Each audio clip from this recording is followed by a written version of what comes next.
알겠습니다. 윤상현, 김한정 이 두 인물을 주목하는 말씀까지 들었습니다. 그리고 이번에는 한동훈 전 대표에게 시선을 옮겨보도록 하겠습니다. 한 전 대표가 책을 출간했고요. 어제 출간했습니다. 책을 사려는 길이 아주 길게 늘어섰는데요. 그중에 이목을 모으는 대목들 살펴보겠습니다. 내란 사태 초기의 일입니다. 윤 대통령이 탄핵 표결을 앞뒀었고요. 당시에는 국민의힘 내부에서도 이제 질서 있는 퇴진이라고 하고 임기 단축 개헌 막 이런 얘기들 나오고 출구 전략 하고 있었는데 그때 윤 대통령이 만나서는 자진 사퇴할 생각 전혀 없다. 일단 탄핵은 부결시켜 달라. 막무가내로 얘기했다는 뜻으로 읽혔고요.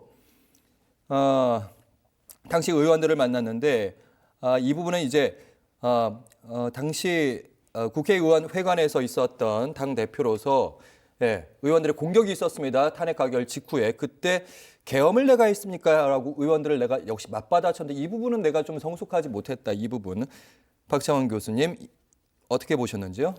일단 뭐 한동훈 대표가 그동안에 이제 보수의 그 결집이 이루어지고 있는 속에서 소위 말하면 이제 수면 아래로 내려갔었잖아요. 그렇죠. 네. 그러다가 이제 탄핵 심판이 거의 끝날 때쯤 돼서 그동안에 있었던 일들을 같이 다룬 책을 냈는데 그 내용을 보면 이런 거예요.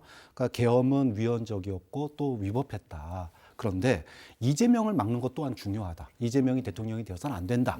그런데 그 잣대를 우리에게 들이대지 않으면 어떻게 이재명을 공격할 수 있겠느냐. 이런 겁니다. 결국 중도 확장성을 가지기 위해서는 아프지만 잣대를 정확하게 윤석열 대통령과 계엄 얘기다가 돼야 된다라는 거예요. 예. 이런 스탠스를 가진 것은 결국은 한동훈 대표가 그동안에 배신자 프레임에 갇혔고 또 여권 분열의 책임이 있다라고 하는 그 프레임에 갇혔기 때문에 이 프레임을 벗어나지 못하면 이번 대선에서는 그냥 쉬워야 되는 상황이 돼버리거든요. 결국 대선에 나오기 위해서는 정면 돌파할 수밖에 없었고 이것을 그동안에 본인이 비대위원장 때부터 지금까지 수많은 소위 말해서 비선들의 공격 그리고 압박 이런 것들이 윤석열 정부가 가진 한계점이었고 문제점이었다라고 하는 거를 군데군데 드러냈습니다. 그리고 윤석열 대통령의 인식 문제도 드러냈고요. 예. 결국 이전 부분에 대해서 잘못에 대해서 우리가 다 덮고 갈 수는 없다. 이걸 덮는다면 이재명을 어떻게 공격하겠느냐. 이런 맥락에서 저는 이 책을 봐야 된다고 보고요.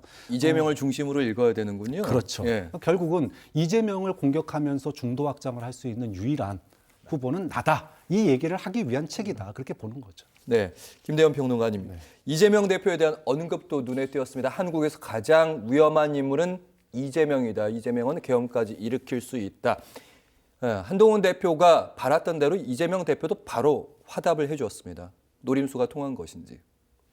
뭐 노이즈 마케팅 차원에서 본다 그러면 뭐 통했다고 볼 수 있겠죠.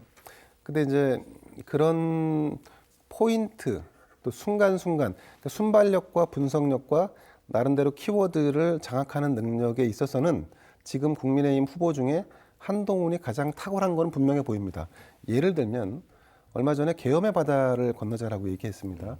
이거는 이제 과거에 있었던 박근혜 전 대통령에 대한 탄핵 때 이준석 당대표 당시 후보가 탄핵의 강을 건너자라고 했던 것에서 아마 차용을 해온 것 같은데 여기서 제가 한 발 더 나아가자면 본인은 배신의 장벽을 넘을 수 있는가에 대한 물음에 한번 본인이 답을 하고 싶은 게 지금 이 책을 내면서 다시 도전을 한 겁니다. 예. 현재 중요한 것은 여기서 지금 이 단계에서 한동훈의 지지율이 튀어 올라올 수 있는가 또 튀어 올라온 것이 유지될 수 있는가 이제 이 부분인데 그게 다음 주면 결정이 날 겁니다. 다음 주에요? 네, 그래서 다음 주에 여론조사 상으로 볼 때 한동훈이 툭 튀고 올라오면 그러면 국민의힘 경선의 구도는 김문수 대 한동훈으로 양강 체제로 굳어질 겁니다. 그런데 만약에 그럼에도 불구하고 역시나 배신의 장벽을 넘지 못한 그런 한동훈으로 남는다면 예. 그러면 국민의힘 경선의 구도는 김문수 대 오세훈으로 갈 가능성이 높습니다. 그러니까 지금 한동훈은 매우 중요한 상황에 놓여 있는 거죠, 사실은.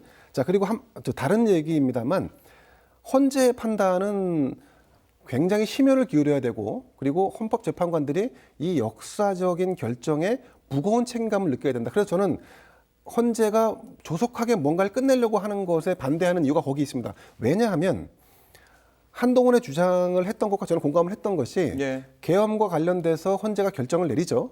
자, 그래서 탄핵을 한다면 그러면 거기에 적시되는 내용들이 있습니다. 이러이러한 중대한 헌법적 위반이 있었다라고 해서 하나, 둘, 셋, 넷 해서 10가지를 할지 몇 가지를 할지 알 수 없습니다. 자, 그러면 어떤 현상이 벌어지냐면 다음 대통령은 비상대권을 사용할 때 헌재에서 적시한 그 5가지 혹은 10가지를 제외하고 한다면 그러면 대통령은 처벌받지 않습니다.